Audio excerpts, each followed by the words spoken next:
Okay, folks. I declare the meeting open and I welcome everybody to this meeting.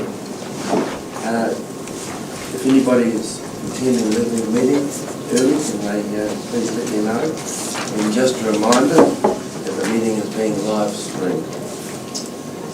Any conflicts of interest? No. We have two apologies. One from Councillor Peaks and one from Councillor Barrow. I'll move. Okay, Gary, thank you. It really does want to get through this in a hurry, doesn't it? Have you seconded? Stella, thank you very much. All those in favour, please say aye. Aye. Thank you very much. There's no public forum that I'm aware of. Are there any late items that anybody wants to bring up? None of them. So we move now on to the first item on the agenda. I'd like to invite, when I find the page, I'd like to invite Phil to come and present us. And just on behalf of the councillors on the Infrastructure Committee, Maz, welcome to this committee. I look forward to you participating, and I'm sure you're going to catch up with everything very quickly. So welcome. Thank you very much. Phil. Thank you, Mr. Chairman. Councillors, just draw attention to the author line on my report. I'm no longer the interim General Manager of Ethics and Infrastructure. I get to go back to my day job now that we have Gaz on board, so it's very, very exciting about that. Take the report as read. And I'll just answer any questions that you have. Thank you.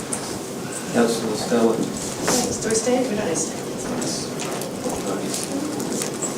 Thank you, Phil, and thank you for your work up to date. I guess this will be your last meeting presented in this way. No, you still will present. I guess not. Oh well. Thank you for the report anyway. I do have a couple of questions. Do you want all questions at once? I've got three. First of all, that's good. Have we received the report yet around water woes? I knew that was due about this time. Yes, so we were expecting this week, however, we're now anticipating getting at the end of this week or early next week. I've spoken to GHD and they have a draft, going through an internal review, and myself and Naz have a catch up with the principal on Friday afternoon. Okay, that's awesome. Thank you. We really look forward to seeing that. Meters. So are we on track for June 2024? Because I feel like a year ago we were sort of on track for September last year. Just the end date just keeps moving out all the time. That's an excellent question, Councillor. So unfortunately, James Lee's not with us at the moment. He's away for a couple of weeks for family reasons.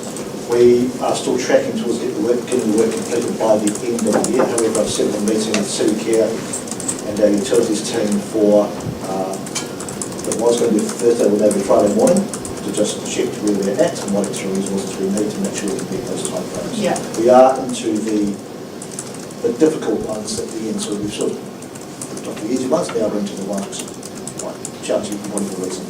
Yeah, that's good. Do we know, does it say like a rough percentage of what's left? 95%. There, isn't it? Yeah, sorry, 95.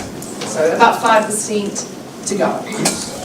Awesome. And then my next question is just around the animal shelter. Sorry, Bowie, I know you wanted to talk to this as well. You still can, but I'm just concerned. Do you think completion Q2 2024 is a little bit advantageous time frame, given how long things take these days? Thank you, Councillor. So we are working through the building consent. The building consent has taken us a bit long to get through the RFIs and personal information than we had hoped.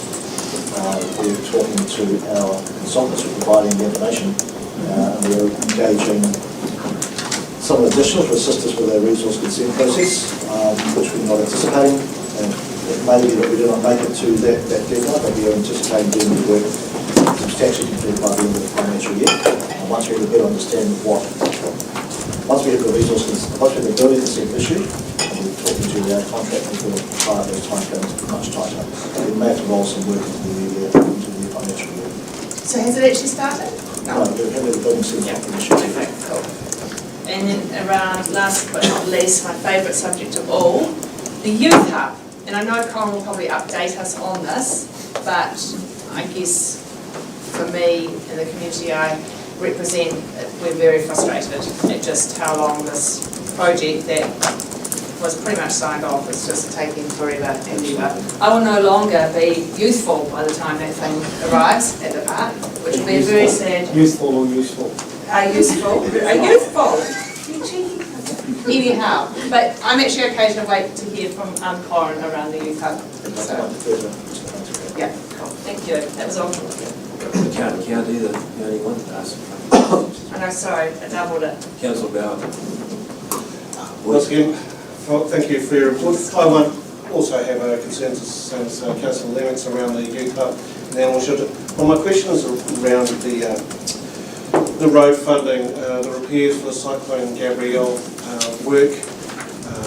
I understand we are struggling with getting some of the funding from the government.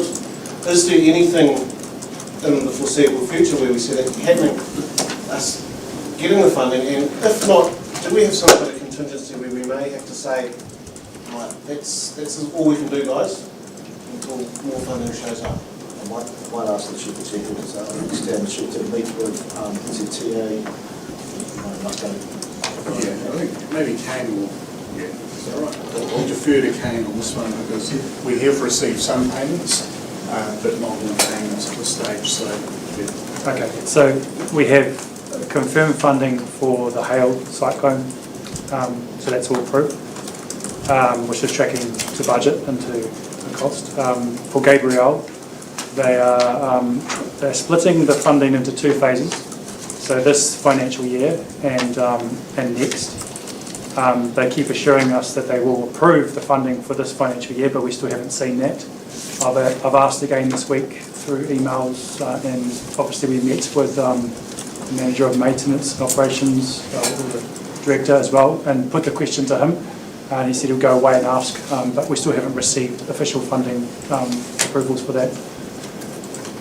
In terms of the second part of your question about whether we have a backup plan, no, we've got contracts that we've let right now, so they're committed, and I could do the math on those and see what we've committed to.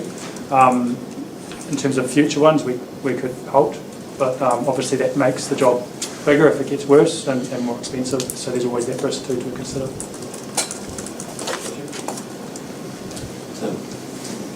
Thank you. Just in Coburn Street, congratulations for physical works are now complete, so all of them have been completed. That's correct. That's fantastic. So if the problem was to arise again with another property, there'd be an action plan to address that? We wouldn't be necessarily looking at putting in more tanks and things, but we would look at the individual property and then see what we can do with that property, yes. So if the individual property needed a tank, there'd be an option for We would have to look at what the options were specific to that property, yes. Thank you. Any other questions? Tim? Sorry, Tom. Yeah, just a question around the library, Phil, and it might be you, Corin. Just a request from the public, if the library extensions don't go ahead, just the core basic infrastructure, and the prefab or unit is moved to become the youth hub, will we be able to continue the current facilities out of those spaces? Will we be, for example, I guess I'm talking about Fab Lab. Right, so Fab Lab use primarily the makerspace, so we're not moving the makerspace, so that will still be there, so it won't cause any interruption to what Fab Lab is currently doing in terms of using that makerspace here. Thank you. Yep. Two queries, one around the archive links. I just wondered if you've got any more info on that. And the water meter discusses the risk of latent motivation of property owners to decide to separate the supplies. Just fill us in a bit more on. Certainly, Councillor. So at the moment we are supplying a water meter to the boundary, and we're putting one water meter on that supply to the property. Some properties historically have been subdivided or access into the carved off. They just use the same water pipe to supply 2 or even 3, sometimes 4 individual property units. So we're not proposing to put in 4 meters, we'll put 1 meter on on the water main, or on the lateral, on the boundary. What that means though is that we're only going to have one water bill for this property, so there needs to be some sort of agreement amongst those property owners as to how they intend to share those costs. So that's not something that's been resolved yet. They're still working on a policy to address that. So it's not our intention to pay to separate, give say 3 or 4 separate lines for those properties. With one metre of boundary, the property owners on that line need to come to some sort of agreement that they're going to pay. And we are developing a policy to inform that, but it's just simply identifying those risks. When will we, or when will they actually get to, when in the first instance will we get a look at that policy? Because I presume it's been well worked out in plenty of other councils. Well, the policy's still being developed at the moment. We've still enjoyed that course, and we'll look at what we need to do in terms of water services bylaw, might be some adaptations and changes, but we'll work through those details and we'll bring it back to you for adoption before we start charging them. I can take that question for you, Councillor. So yes, we've spoken with the building owner and they've agreed to 2 further 3-year extensions, and we're in the process of them having that lease redrafted, so there'll be an extra 6 years put into the lease.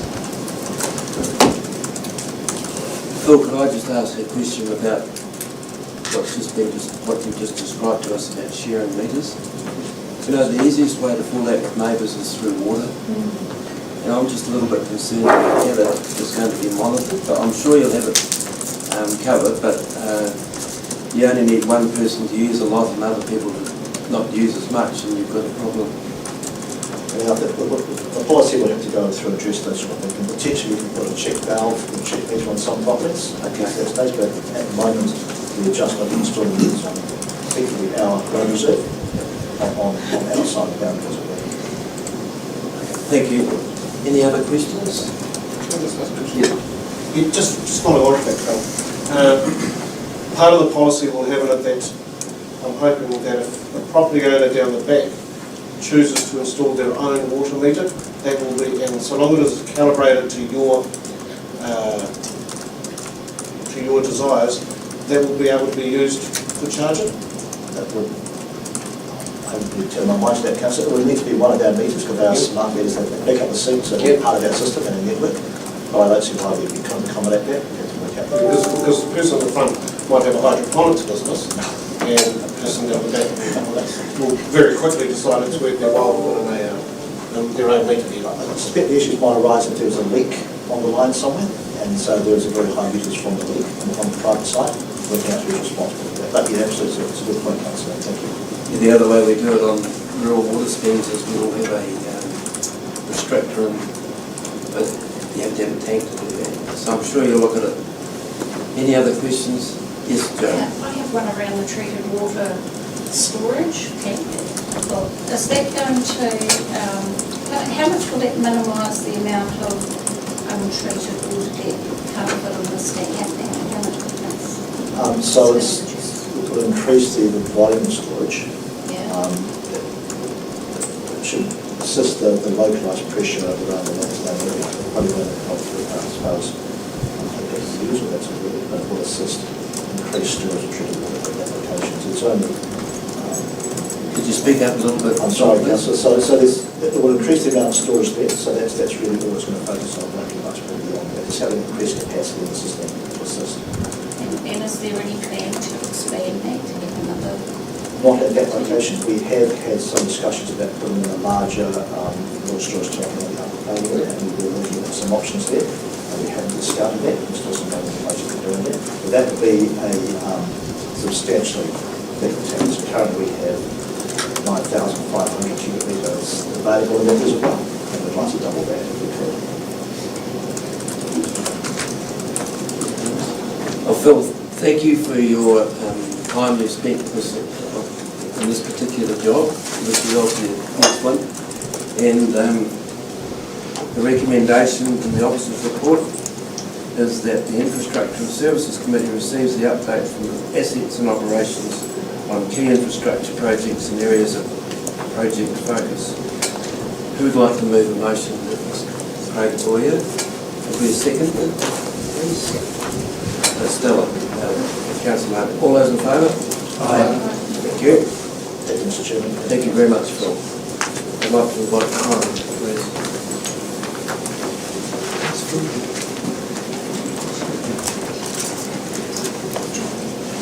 Afternoon all. I'll take the paper as read. I was momentarily concerned that the previous speaker was going to steal my thunder, but we managed to avoid that. So we do have an answer in terms of Trust House and funding regarding Youth Hub. So we've been successful to the tune of $30,000. So that puts us in a position where that we can take that forward. So what we'll be doing now is, as you remember, we've been working with members of the community and contractors in the community. So we will now bring them back together, just confirm all those conversations and pricing that we did before Christmas, to make sure they're all still accurate, and then we'll look to make the project forward and obviously report back in. But obviously it's a really good outcome, and we're delighted in terms of the support from the community, both in terms of the various trade people that have been involved, and obviously Trust House showing some support in this area as well. And I'll take any questions.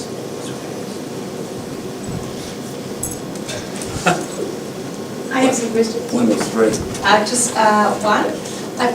Thank you, Corin, just that's great news. And would I be allowed to share that with the youth at Samahama, that this is a project that will be progressing forward? Would that be something you would share with the community, or not at this stage? I think Without them watching. I think it would be, being that Trust House are a major sponsor. The naming sponsor, yes.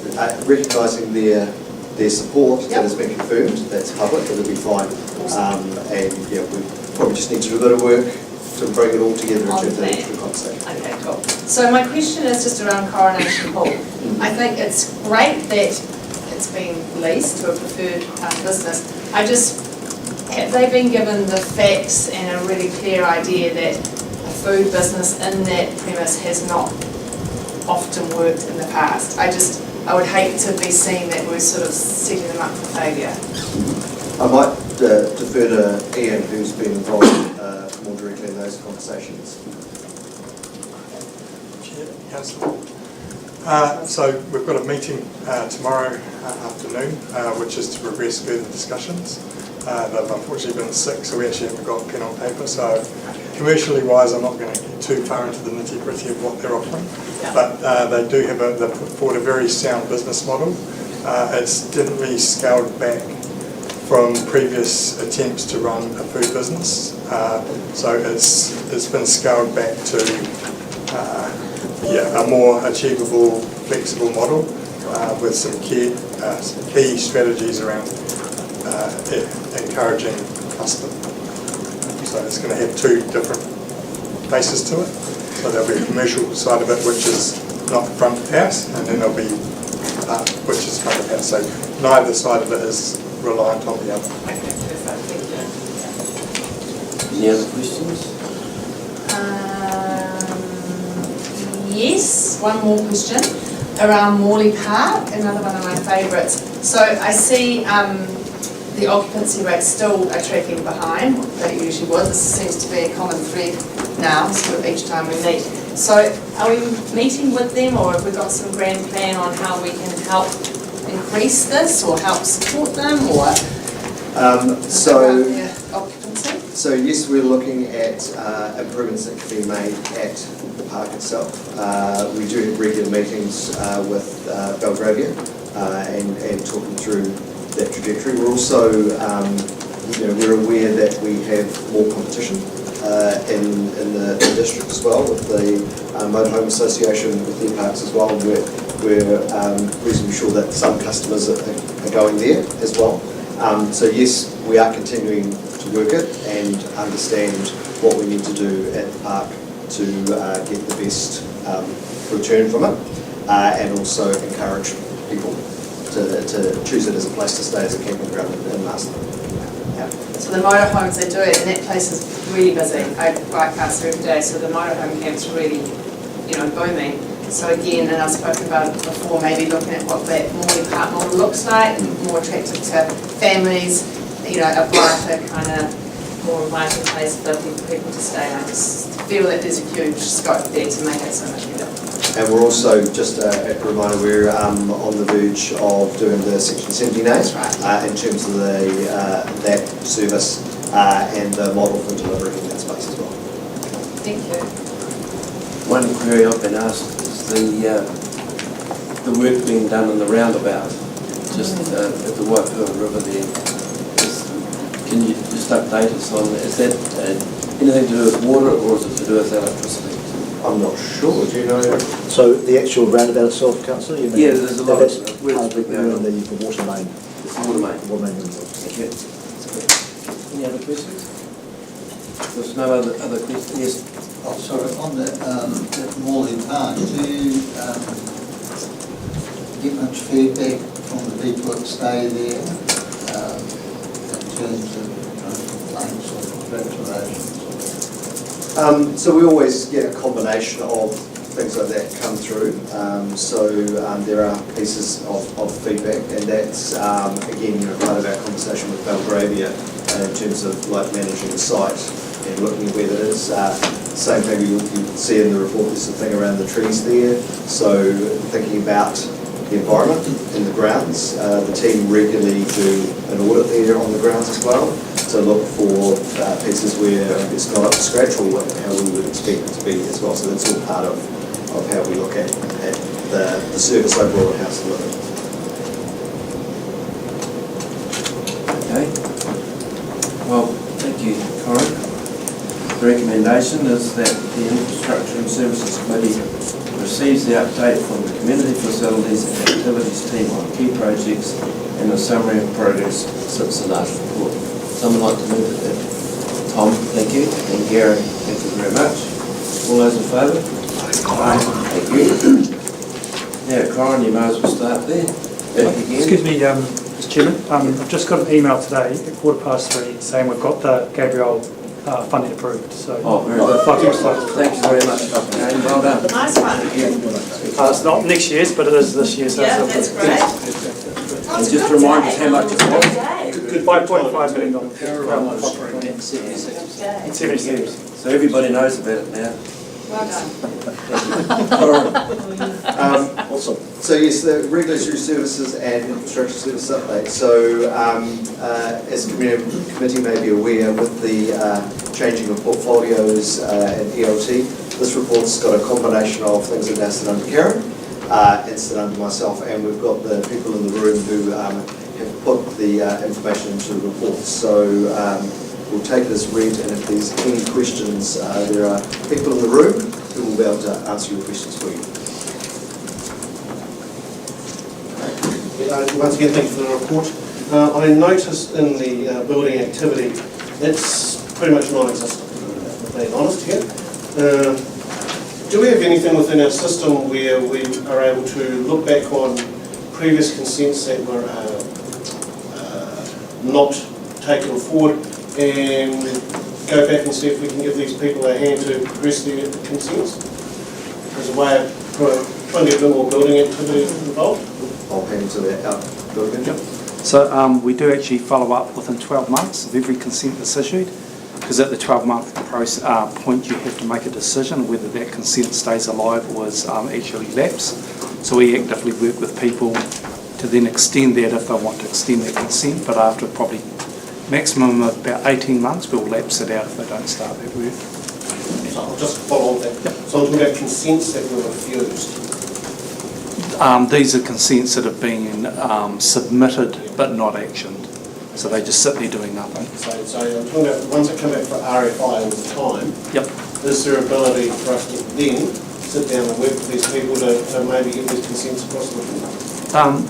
Yeah, we actively do that anyway. So as part of the normal consent process, we'll start talking backwards and forwards with the people and their experts if they're engaged. Any other questions? Sure, you want to ask the question, Brett? No, you don't. Unusual. Take one out. Okay, if there's no further questions, we The recommendation is that Infrastructure and Services Committee receives the update from the Building Control Services, Consents and Planning and Environmental Services. Do I have a mover, please? Stella, seconder? Tim, thank you very much. All those in favour? Aye.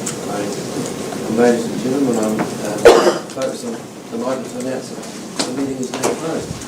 Thank you.